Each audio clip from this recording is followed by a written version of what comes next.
राधे राधे दोस्तों। आज मैं आपको एक बहुत अच्छी कहानी सुनाने वाली हूँ। अगर आपको मेरी कहानी अच्छी लगे तो मेरे चैनल को लाइक, सब्सक्राइब और शेयर ज़रूर करना।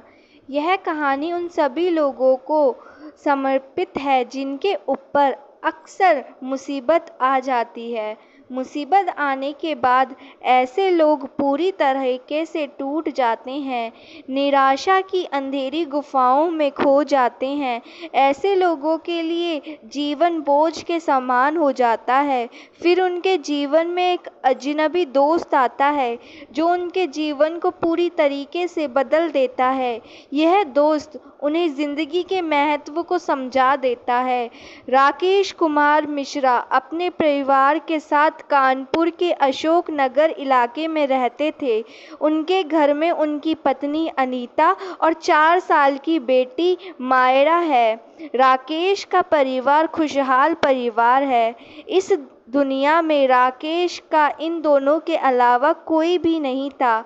अनीता एक आदर्श पत्नी है जो कि पास के स्कूल में कक्षा 8 तक के बच्चों को पढ़ाती है, जबकि राकेश की एक फर्नीचर की दुकान है। राकेश अपनी पत्नी अनीता को बहुत प्यार करता है। अनीता काफ़ी सुंदर है। वह राकेश के कदम से कदम मिलाकर चलती है। राकेश की बच्ची मायरा इतनी प्यारी है कि ऐसा लगता है भगवान ने एक सुंदर सी परी बनाकर इस दुनिया में भेज दी हो। जब राकेश घर होता है तो अपनी बेटी की तोतली जवान को सुनकर अपनी सारी परेशानियां भूल जाता है। राकेश का जीवन इन दिनों के दर्द इर्द गिर्द ही घूम रहा था। राकेश शाम को अपनी दुकान से वापस आता है। उसकी बेटी मायरा तोतली आवाज में राकेश से कहती है, डैडी घूमने जाना है। राकेश के आने से पहले अनीता ने मायरा को सिखा दिया था। राकेश ने मायरा से कहा कि बेटा जल्दी घूमने जाएंगे। अनीता गुस्से से तमतमाती हुई बाहर आई और राकेश से मुंह बनाते हुए बोली, हमारी शादी को 6 साल हो गए हैं और मायरा को पैदा हुए 4 साल हो गए। हनीमून के अलावा तुम हमें कहाँ घुमाने ले गए हो? राकेश ने जूते उतारते हुए अनीता की तरफ बिना देखे ही जवाब दिया, यह सब मैं तुम दोनों लोगों के लिए ही कर रहा हूँ। तुम लोगों को कोई भी दिक्कत ना हो। मेरा सपना है कि मैं तुम्हें दुनिया की सारी खुशियाँ दे सकूँ। अपनी बेटी मायरा को गोद में लेते हुए राकेश ने जवाब दिया। अनीता बड़बड़ाते हुए किचन में जाने लगी। ऐसी कमाई का क्या फ़ायदा जब हम उसका कोई उपयोग ही ना कर पाएं। हम पल दो पल साथ ना बिता पाएं। बच्चों के लिए घूमना फिरना इस उम्र में बहुत ज़रूरी है। हमारी बच्ची कहीं जाती नहीं है, स्कूल से घर और घर से स्कूल, यही उसकी दुनिया है। राकेश मुझे तुम्हारा साथ चाहिए, पल दो पल हम अपने सुख दुख की बातें कर सकें। अनीता ने किचन से आकर चाय की प्याली राकेश के हाथ में देते हुए बोला। राकेश ने पीछे से अनीता को अपनी बाहों में भर लिया और बोला, मैं अगले महीने ज़रूर घुमाने ले चलूँगा, मैं प्रॉमिस करता हूँ। अनीता राकेश के हाथ पर हाथ रखती है, प्यार भरी नज़रों से राकेश की तरफ देखती है। तभी दरवाजे पर घंटी बजती है। राकेश दरवाजे पर जाता है और दरवाज़ा खोलता है। दरवाजे पर राकेश का एक जिगरी दोस्त मोहित खान था। मोहित और राकेश पड़ोसी होने के साथ साथ बिजनेस पार्टनर भी हैं। दोनों बचपन के दोस्त हैं। मोहित का घर राकेश के घर से 2 घर आगे है। दोनों बैठकर शनिवार की रात को शराब पीते हैं। मोहित अनीता की तरफ देखकर कहता है, भाभी आज आप गुस्से में लग रही हो। अनीता हंसते हुए बोलती है, नहीं नहीं भाई साहब, ऐसी कोई बात नहीं है। राकेश के पास मेरा और मेरे लिए कोई भी समय नहीं है। बस इसी बात पर हम दोनों की बहस हो रही थी। राकेश शराब का पैक बनाते हुए बोलता है, यार तुम तो अच्छी बिजनेस की टेंशन अच्छी तरह से जानते हो। कोरोना की बीमारी के बाद बिजनेस को फिर से ऊंचाइयों पर खड़ा करने के लिए बहुत मेहनत करनी पड़ेगी। अनीता को यह बात समझ नहीं आती। वह हमेशा घूमने की जिद करती रहती है। तभी मायरा अंदर वाली कमरे से बाहर आती है और तोतली आवाज में कहती है, गुड नाइट अंकल जी। मोहित मायरा को गोद में उठा लेता है और उसी की आवाज की नकल करके कहता है, गुड नाइट।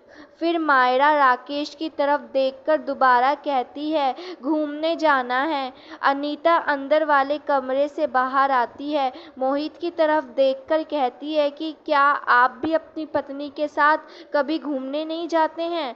आप दोनों लोग यह नहीं समझते कि आखिर आपकी पत्नी और बच्चों को आपके साथ समय बिताना बहुत अच्छा लगता है। राकेश, आप हम दोनों के लिए बहुत कीमती हैं। मोहित कहता है, भाभी कोरोना की बीमारी के बाद बिजनेस बिल्कुल ज़ीरो हो गया है। वैसे मैं हर साल 15 दिन कहीं बाहर का टूर रखता हूँ, लेकिन इस साल कोरोना की वजह से बाहर नहीं जा पाए। लेकिन अब कोरोना कंट्रोल हो गया है तो हम मई के महीने में कश्मीर जाने की सोच रहे हैं। आप चिंता मत करिए भाभी। राकेश ने मोहित से कहा, मेरे दोस्त का होटल शिमला में है। राकेश, तुम अभी अपनी पत्नी और मायरा के साथ अगले हफ्ते शिमला जा रहे हो। मैं वहाँ रुकने का इंतज़ाम करवा दूंगा। मेरा दोस्त ड्राइवर है, मैं उसे बुला लूँगा, वह तुम्हें शिमला घुमा लाएगा। राकेश ने गंभीर स्वर में अपनी पत्नी की तरफ देखकर कहा, मैं तो बीवी का गुलाम हूँ, जैसी मालकिन की इच्छा। सभी लोग जोर जोर से हंसने लगे। मायरा और अनीता काफी खुश थे। शिमला जाने के लिए शनिवार को सुबह अनीता पैकिंग करने लगती है। राकेश, तुम्हारे बैग में क्या क्या पैक करना है, मुझे बता दो। शिमला में ठंड होगी, बेड के नीचे से गर्म कपड़े भी निकाल लो। राकेश कंप्यूटर पे अपना काम कर रहा था। राकेश उठा और अनीता का हाथ पकड़ते हुए बोला, अब तुम्हें यह बताना पड़ेगा कि मेरी पैकिंग कैसे करनी है। मैडम, आप जो भी पैक कर दो, हम उसमें काम चला लेंगे। हम तो आपके गुलाम हैं, जैसी महारानी की आज्ञा, गुलाम वैसा ही करेगा। राकेश बोला। अनीता, तुम खुश हो? अनीता ने राकेश का दूसरा हाथ पकड़ते हुए कहा, राकेश, आज मैं बहुत खुश हूँ। आज हम जिंदगी के उन पलों को दोबारा जिएंगे जो हमने 5 साल पहले जिए थे। तुम्हारा एक एक पल मेरे लिए बहुत कीमती है। अनीता कुछ इमोशनल हो गई। राकेश ने अनीता को खुश करने के लिए चिढ़ाते हुए कहा, और हमें मायरा के लिए भाई भी तो लाना है। अनीता राकेश को धक्का देते हुए बोली, हट। मायरा भी खुश हो रही थी। राकेश अनीता और मायरा की खुशी को देखकर काफ़ी खुश था। काफ़ी दिन बाद थोड़ा सा रिलैक्स महसूस कर रहा था। सभी लोग रात को 9 बजे सो जाते हैं। मायरा सुबह जल्दी उठी और रास्ते के लिए खाना तैयार कर लिया। सुबह 7 बजे मोहित का दोस्त भी आ गया। सुबह का नाश्ता करने के बाद सभी लोग सफ़र के लिए निकल जाते हैं। मोहित का दोस्त अविनाश कार चलाने लगता है। कार में गाना बज रहा था, जिंदगी एक सफ़र है सुहाना। सभी लोग गाना गुनगुना रहे थे। राकेश और अनीता एक दूसरे के हाथों में हाथ डाले बैठे हुए थे। राकेश अनीता से कहता है, आज मैं बहुत दिनों के बाद काफ़ी रिलैक्स महसूस कर रहा हूँ अनीता। राकेश का हाथ जोर से पकड़ लेती है। दोनों एक दूसरे को देखकर खुश हो रहे थे।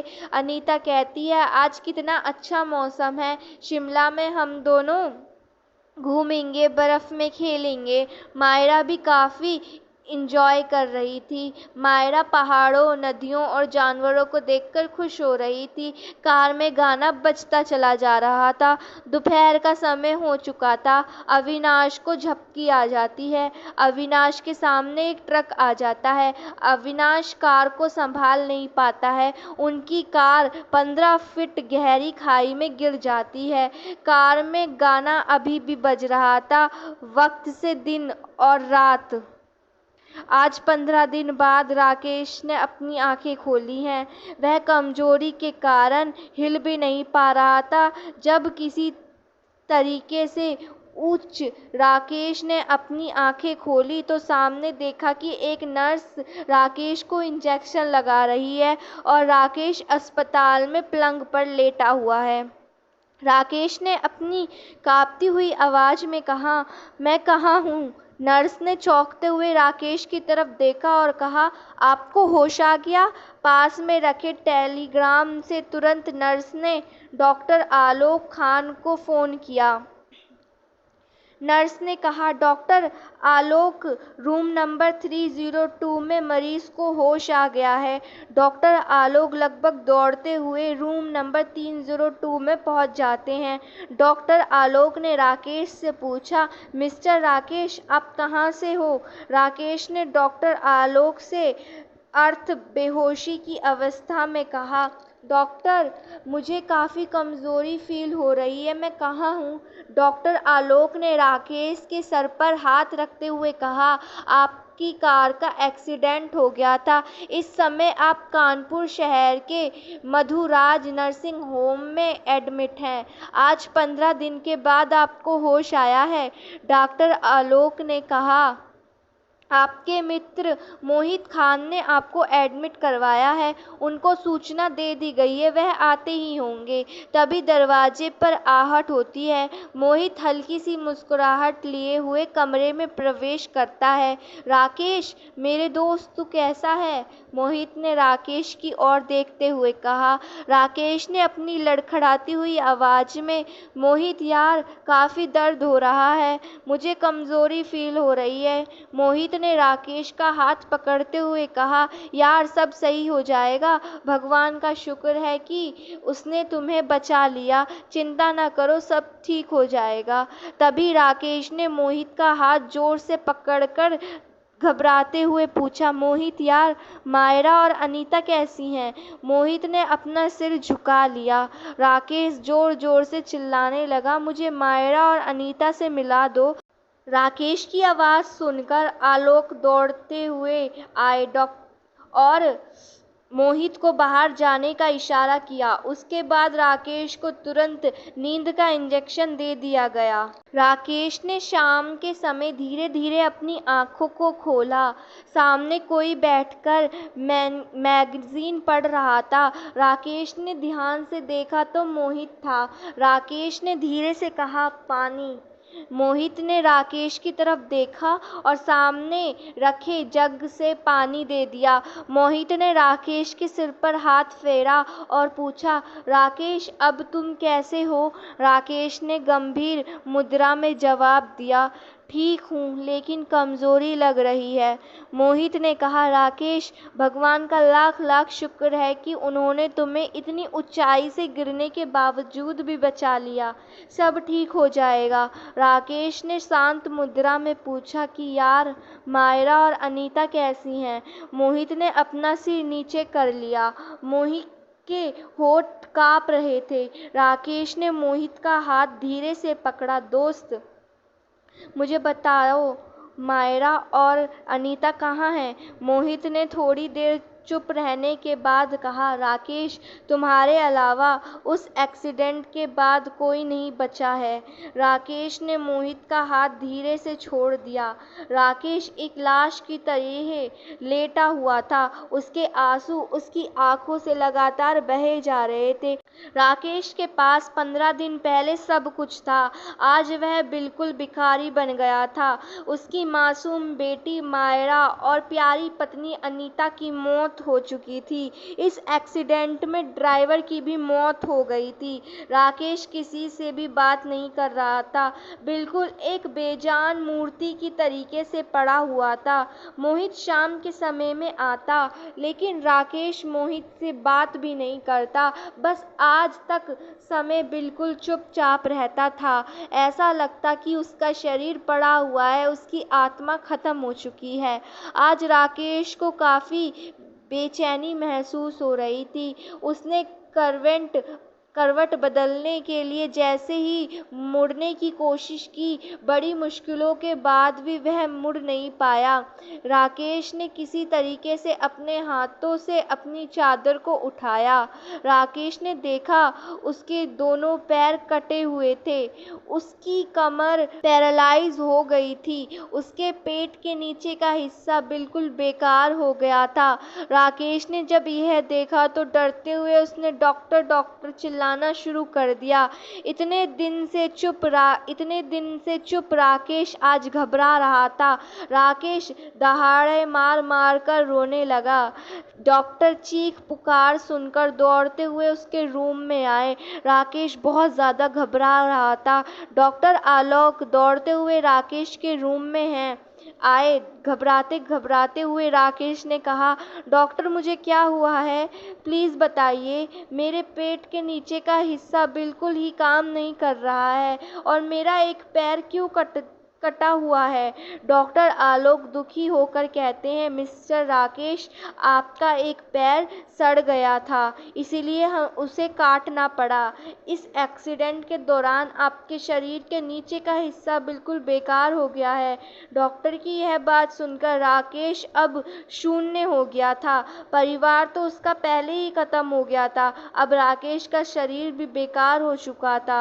राकेश एक तरफ से एक जिंदा लाश बन चुका था। शाम को मोहित आता है। राकेश कहता है, मोहित, मैं जिंदा लाश की तरीके से हो गया हूँ।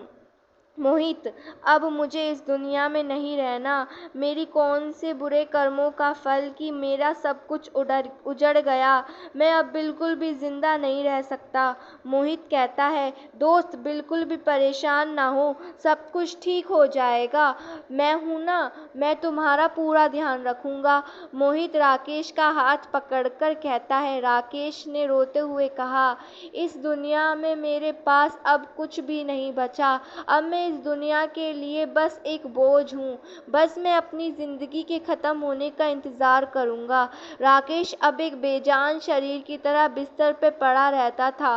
वह किसी से भी बात नहीं करता। धीरे से उसे मोहित ने सेमी प्राइवेट रूम में शिफ्ट कर दिया था। शायद ही उसकी आवाज़ किसी ने सुनी हो। वह सोचता रहता कि भगवान ने उसके कौन से कर्मों का फल दिया है। राकेश को अस्पताल में रहते हुए 1 महीना बीत गया था। राकेश बस एक निराश, परेशान और दुखी व्यक्ति की तरह रहता था। राकेश के रूम में दूसरे बिस्तर में एक लड़की को एडमिट किया गया था। लड़की इतनी खुशमिजाज थी, चेहरे से लड़की बीमार लगती ही नहीं थी। लड़की पूरे रूम में घूमती, सबको चुटकुले सुनाती। राकेश उससे लड़की पर बिल्कुल भी ध्यान नहीं देता। वह लड़की राकेश के पास आई और बोली, आप कैसे हैं। राकेश ने उसकी बातों का कोई भी जवाब नहीं दिया। लड़की का नाम अस्मिता था। अस्मिता एक 20 साल की सुंदर लड़की थी। अस्मिता इतनी मिलनसार थी कि अस्मिता ने पूरे हॉस्पिटल को गुलजार कर दिया था। अस्मिता की मासूमियत से हॉस्पिटल के बुजुर्ग और बच्चे अस्मिता से मिलते तो खुश हो जाते, यहाँ तक कि वह अपनी बीमारी भूल जाते थे। अस्मिता के अंदर की पॉजिटिविटी एनर्जी एक मरीज को जल्दी ठीक कर देती है। इधर राकेश अपने जीवन निराश में ही जी रहा था। वह एक जिंदा लाश बना हुआ था। उस कमरे के बाहर क्या हो रहा है वह उसे पता भी नहीं होता था। अगर यह कहा जाए तो गलत नहीं होगा कि राकेश अपनी मृत्यु का इंतज़ार कर रहा था। राकेश ना तो ठीक से खाना खाता था, यहाँ तक कि मोहित भी उसके पास आता तो वह उससे भी ज़्यादा बात नहीं करता था। पैसे की किल्लत के कारण राकेश को अब जनरल वार्ड में एडमिट कर दिया गया था। उसी जनरल वार्ड में अस्मिता भी एडमिट करवा दी गई थी। राकेश और अस्मिता को एडमिट हुए कम से कम 2 महीने हो गए थे। अस्मिता रोज राकेश को देखती रहती थी। जब उसके पास कोई भी नर्स या वार्ड बॉय आता, राकेश उसे चिल्लाने लगता, राकेश के लिए आज खाना आया। राकेश गुस्से से वार्ड बॉय से बोला, मुझे यह घटिया खाना नहीं खाना। वार्ड बॉय वहीं पर खाना रखकर चला गया। अस्मिता ने जब यह देखा तो वह धीरे से राकेश के पास आई। अस्मिता ने राकेश से कहा, आप इतना गुस्सा गुस्सा क्यों करते हो? गुस्सा हमेशा बुद्धि को खा जाता है, अस्मिता ने फिर से मुस्कुराते हुए कहा। राकेश ने अस्मिता के ऊपर चिल्लाने के लिए जैसे ही आँख खोली, उसका रूप देखकर वह हवाक रह गया। एक मुस्कुराता हुआ चेहरा जिसमें मासूमियत लग रही थी। बीमार होने के बावजूद अस्मिता का चेहरे में एक अजीब सी चमक थी जिसने राकेश को अपनी तरफ आकर्षित कर लिया था।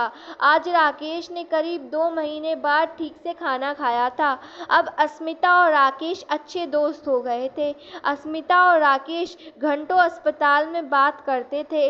अस्मिता उसे अपने घर परिवार की कहानियां सुनाती थी। राकेश उन्हें सुनता और दोनों मुस्कुराते रहते। दोनों को एक दूसरे के बिना चैन नहीं आता था। राकेश को उस कमरे के बाहर की स्थिति का पता अस्मिता से ही लगता था। राकेश तो बैठ भी नहीं पाता था। राकेश धीरे धीरे उठकर बैठने लगा।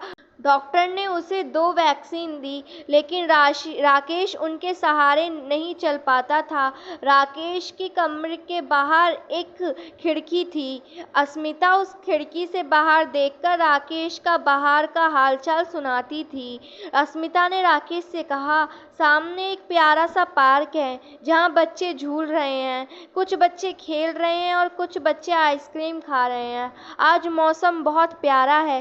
सभी लोग अपने काम में व्यस्त हैं। अस्मिता उस खिड़की के बाहर का इतना प्यारा वर्णन करती थी कि राकेश को उस खिड़की के बाहर देखने का मन होने लगता था।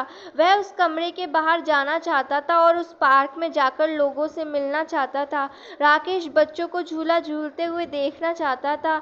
जिस राकेश के मन में कुछ समय पहले दुनिया को छोड़ के जाने की इच्छा थी, वह चाहता था कि राकेश की मृत्यु हो जाए, परंतु अस्मिता उसके मन में बाहर की दुनिया के प्रति प्रेम जगा दिया था।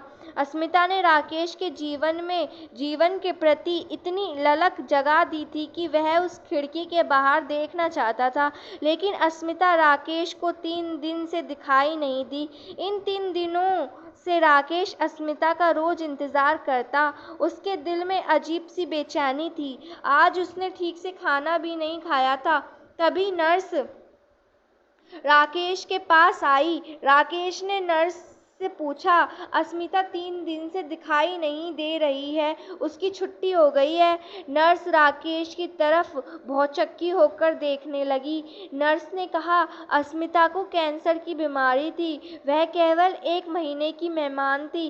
कल रात को उसकी मृत्यु हो गई। यह सुनते ही राकेश पर जैसे बिजली गिर गई।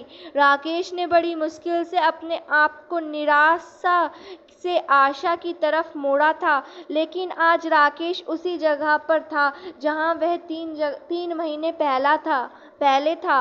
राकेश काफी समय तक निराश रहा, लेकिन अस्मिता ने जो उसके जीवन में उस खिड़की से बाहर देखने की ललक जगाई थी, वह राकेश में आज भी थी। राकेश किसी तरीके से बड़ी मुश्किल से उठा, पलंग से बेसाखी से सर के पलंग से नीचे उतरा कोशिश की, लेकिन वह जमीन पर गिर गया।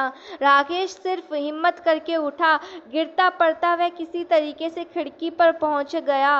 राकेश सामने देखकर हैवाक रह गया। खिड़की के सामने सफ़ेद रंग की एक बड़ी सी दीवार थी। राकेश चिल्लाया, पार्क कहाँ है? बच्चे कहाँ हैं? राकेश का चिल्लाना सुनकर नर्स बोली, क्या हुआ है? राकेश ने नर्स से गुस्से से कहा, यहाँ पर एक सुंदर सा पार्क था, सामने यह दीवार किसने बना दी? नर्स ने उत्तर दिया, मैं करीब यहाँ 12 साल से काम कर रही हूँ और 12 साल से यहाँ पर केवल दीवार ही बनी हुई है। राकेश ने नर्स से कहा कि तुम झूठ बोल रही हो। अस्मिता ने मुझे बताया था कि यहाँ पर एक सुंदर पार्क है जो बहुत ही प्यारा है। इसमें बहुत सारे बच्चे खेलते हैं। नर्स ने दूसरी नर्स को बुलाया और उससे कहा कि यह दीवार यहाँ कब से है? दूसरी नर्स ने भी कहा कि मैं जब से वहाँ यहाँ काम कर रही हूँ, तब से ही ये दीवार है। राकेश ने निराश होकर अपना सिर नीचे कर लिया और बोला, अस्मिता ने मुझसे झूठ बोला था। नर्स ने राकेश से कहा, मुझे नहीं पता आपकी और अस्मिता की क्या बात हुई थी, लेकिन अगर आज आप खड़े हैं तो अस्मिता की बदौलत। अब राकेश को पता लग चुका था कि अस्मिता ने उससे झूठ क्यों बोला था। अस्मिता राकेश की ज़िंदगी में एक अजनबी दोस्त बनकर आई थी और उसने उसकी जीवन को उजाले की तरफ मोड़ दिया था। अब राकेश बैसाखी के सहारे अपने ऑफिस भी जाने लगा था। धन्यवाद दोस्तों।